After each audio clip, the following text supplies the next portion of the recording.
Hi, it's Sandy from Sandyempowers, and welcome to day 31 of the Visibility Challenge. And you may know that our co-authored book is called Your True Power, the Key to Your Amazing Life. So today I would like to talk more about power. What do we mean by power?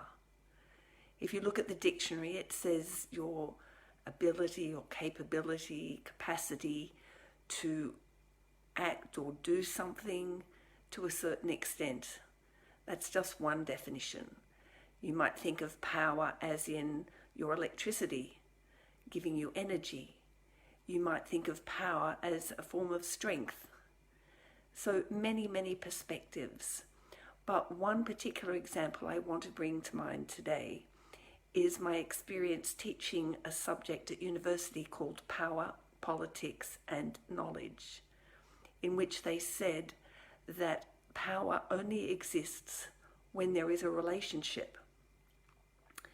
Now, whether you agree with that or not, it's an interesting perspective. Wouldn't you agree? Imagine the power, the relationship that you have with other things in your life.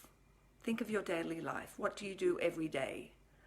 So you're eating, drinking, sleeping, you're doing other activities. How much is that relationship dominating you, controlling you, and how much are you in control of it? How much are you impacting it? How much of a particular activity or item is taking away your power? And a typical example would be addiction. If you overeat or drink a lot of alcohol, drugs, or anything else that's considered addictive, then basically you're giving your power, your control. You're saying, I have no power over stopping this happening. And that's an aspect of giving your power away, where you feel like it's out of your control. In a relationship, from a personal point of view, you may have a relationship with a bank manager, but only is there power where you want to borrow money and the bank manager has the capacity to say yes or no to approve the loan.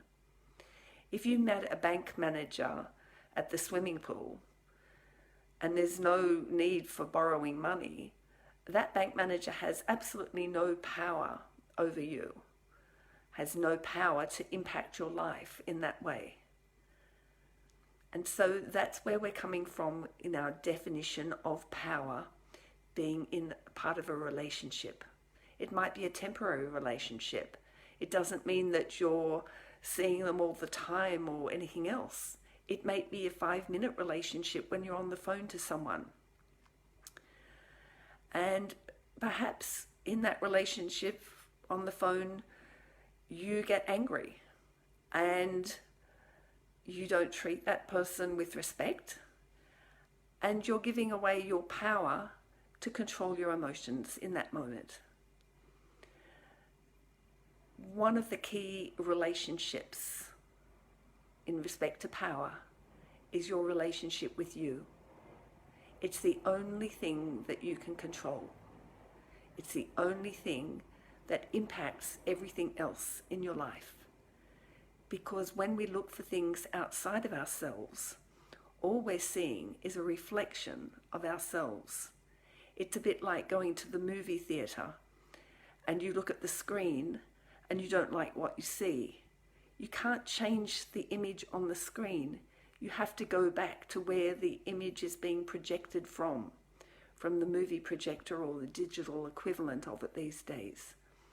If you look in a mirror and you don't like the reflection of yourself, you can't change the mirror. You might cover it up, you might take it away. But if you want to see real change, you have to change you from the inside. And so the relationship with self is mirrored in everything around you. What does your relationship with self entail? Essentially, it's about self-love and self-care. You can't find something outside of yourself that you're not giving to yourself. If you're looking for love, you need to love yourself. If you're looking for abundance, you need to be abundant with yourself. If you are looking for trust outside, you need to trust yourself. So every aspect of your life starts with you loving you, caring for you, looking after you, and changing from within, and weeding out anything that doesn't resonate. If you have stored emotions that are coming out at inopportune times, things like anger or even fear, particularly in these current times, there's a lot of fear about. That's a relationship between you and fear. So how can you change that relationship? It's an inside job. It's about facing what you're fearing or what you're angry about or whatever other emotions come up. Looking at the root cause. Where did that start? Is that from a past experience, past memory? Is it from a belief that I have? What's the underlying start of that? And how can I address that? How can I resolve it? Does it involve me forgiving myself or forgiving others, having compassion for self or others? What is it that I can do? Perhaps expressing those emotions, letting go of the past, staying in the present moment. And in that way, when you have a good relationship with you, then you start to embody your own true power. Thank you for listening and watching.